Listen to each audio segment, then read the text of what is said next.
about that time of the year again when all eyes are on South African Finance Minister Pravin Gordhan as he delivers his budget speech next week. So how do South Africans suggest Gordhan distributes their hard-earned rands and cents? Masutha reports. With 1 week to go before Gordhan delivers the budget address in Parliament on Wednesday, South African citizens are eager to give their tips for Pravin, an annual drive to find out what ordinary citizens would like covered in the budget. I'd like to see more money allocated to infrastructure development. That's where your jobs are going to be created, especially capital infrastructure. Well, poverty is one of the big things in South Africa, so it's definitely something to help alleviate that. There should be more added to education because most of our youth are now struggling to get access to tertiary education as far as it is now.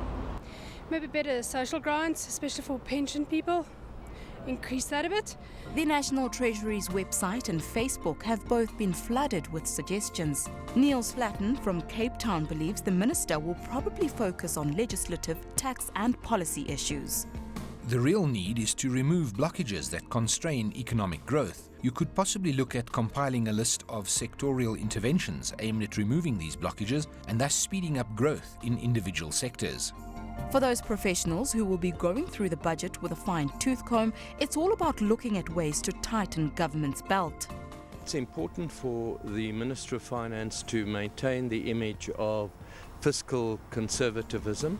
I would hate to see him revising the budget deficits that were included in the medium-term expenditure framework presented in October being revised upwards. I'd like to see expenditure cuts coming from efficiencies in government services, not wasting whatever revenue there is, just for him to take a stronger stand on government departments, provinces and municipalities that are not efficient in their expenditure, because there is simply no revenue to go around enough for him to give meaningful cuts back to the taxpayers. Job creation will once again be a key focus, with particular emphasis on stimulating youth employment.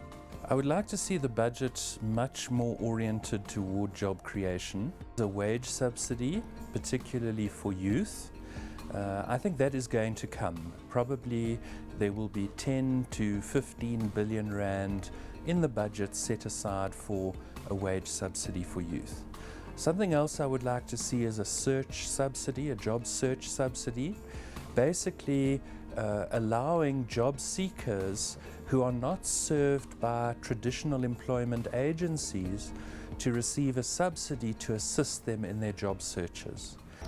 Come February the 22nd, the Finance Minister has a tough task of balancing what is required for a 7% economic growth rate for South Africa over the next 20 years, while reducing unemployment, poverty and inequality.